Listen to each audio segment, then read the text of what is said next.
Was anyone else's February 2 weeks long? I've got Pocky. Let's talkie. We're keeping that in. February kicked my proverbial butt, and I really only had time to watch 3 new movies this month. And of those 3, I think Punch Drunk Love was a pretty reliable favorite, but the one that I see myself watching more frequently is Spanglish, and I never want to see my best friend's wedding again. But I rewatched 3 movies in February, so I did still see a lot of movies, it just wasn't a lot of new movies. I rewatched Parasite. I watched that Oscar Sunday.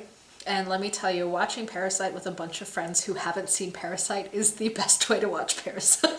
And there were details that I still didn't notice the second time around, that it was really interesting getting the perspective of my friends who hadn't seen it and had no context for the movie, hearing what they noticed and how that affected my viewing of the movie. And I also rewatched Pixel Perfect. This was a Disney Channel original movie I remember loving from the first time I saw it. And I don't know if I saw it when it premiered, but I definitely watched it whenever it was on. And the music's really good. I still remembered like a bunch of the lyrics, even the really quick songs from bands who weren't like the main focus of the film. And you know, just as in the case with the Cheetah Girls too, the songs still slap. Also, I think I had a crush on Ricky Ullman in elementary school now that I'm thinking about it. Although the future could get it. And I also watched The Wedding Singer because Adam Sandler can get it. And I mean, nobody's surprised. I also read books. I finally read books this month. I read books last month, but I didn't keep track of what I thought. So I read Caraval by Stephanie Garber and its sequel, Legendary. I am not keeping these by any stretch because I did not enjoy them. They were ultimately really disappointing. I could tell that Stephanie Garber was super into the work. Like, she is so passionate, and her care and zeal for this project is apparent on every page. She thinks she has stumbled upon something really good. It's something that she clearly very deeply cares about, but the final product wasn't something I cared about at all. Anytime there was a twist or what I felt she was trying to build up to be a twist, I just kind of read like, oh, okay, that's how things are now. Because I didn't care. I didn't care about the main characters. And when I got to Legendary, I thought it was the protagonist of the first book that kept me from enjoying the book. No, the main character's sister was just as bad, and I didn't care about her either. And as I was writing notes to do this, I knew I had more in-depth thoughts as to why I didn't like it, but it was genuinely that forgettable. Like, I don't remember anything. I had to dig back through conversations I had with friends as I was reading it to figure out what to say. I will say that probably the most egregious thing about Legendary in particular is the fact that their mom is called Paradise the Lost. I laughed every time I read that on the page because it's so dumb. And it's like baby's first metaphor, like, honey, you can do better than that. Like, Caraval I gave a 2 out of 5, and Legendary I gave a 1 out of 5, because I apparently am gonna rate books, I guess. Like, the world building and stuff is cool, but again, it all just feels super juvenile. It feels very much like the book you write when you're 11 and you've just read like a really baller piece of fiction and you're like, yes, I can do that too. Someone should have stopped her.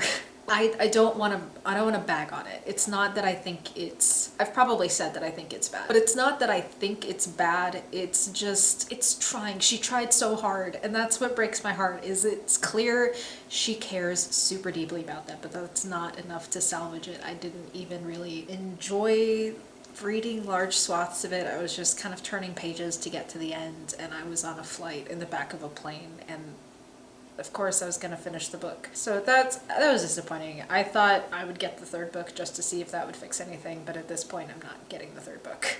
I'm also watching a lot of TV.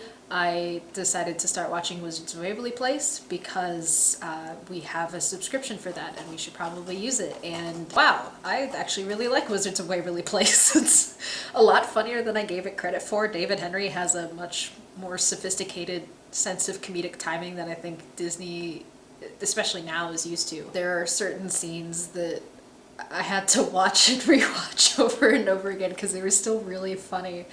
And it's just, I don't know, the magic world building in that is kind of a mess. It's kind of all over the place, but I don't care. I think it's a lot of fun. I don't know, I still like it. It's really good.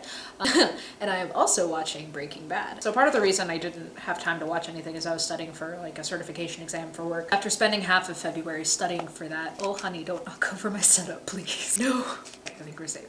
So after I spent all that time studying, took the test, and didn't pass, that was a lot. So I sat in my car and cried about it for 20 minutes, and then I went home and started Breaking Bad.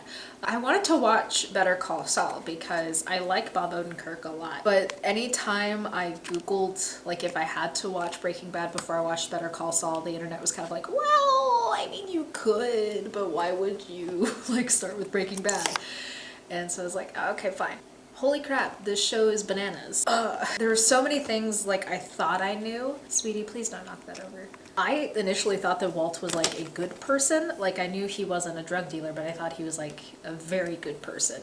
No, he's kind of a jerk, and I was very surprised by that. I also thought Jesse was more like a gung-ho druggie, and he was like more into making and dealing drugs, but he's kind of reluctant to do it. And I think that was a surprising thing. I was kind of into that. Please don't knock that over. Yeah, like, I also thought that they were more friends than kind of contentious partners, which I thought that was cool. Bryan Cranston is really good, and Aaron Paul is really good. He surprised me at how good he was. But naturally, Saul Goodman's my favorite character. No one's surprised by this. I mean, a sleazy lawyer, it doesn't get much better than that, let me tell you. As of recording this, I am like 2 episodes into season 3. I'm very excited to watch the rest of the show, and I'm very excited to start Better Call Saul when I finish. And I'll probably end up watching El Camino, just because like, I think that'll be a nice way to cap off the show. Honestly, I hope I can catch up to where I'm live with Better Call Saul. I have no way to watch TV live that I'm aware of, but you know, we're gonna try. So yeah, as far as March is concerned, I think I'll have a chance to like actually get back into watching things in March, and I'm excited to start putting things out more regularly again. I am writing some of my longer form things.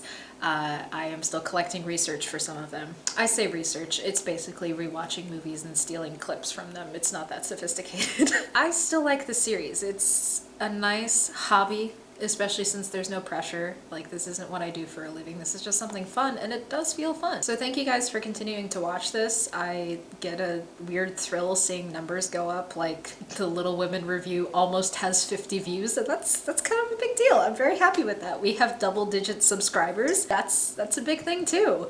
So thank you for that. I understand that a lot of you know me in real life, and it means a lot to me that you guys support my endeavors out in the real world, and that's kind of cool. It also makes it a little awkward when I make jokes about, you know, thirsting after Adam Sandler, but you know, it's fine. Anyway, thank you so much for watching. I will return in March with some more content. I may watch a movie tonight. This is my year in movies. See you next month.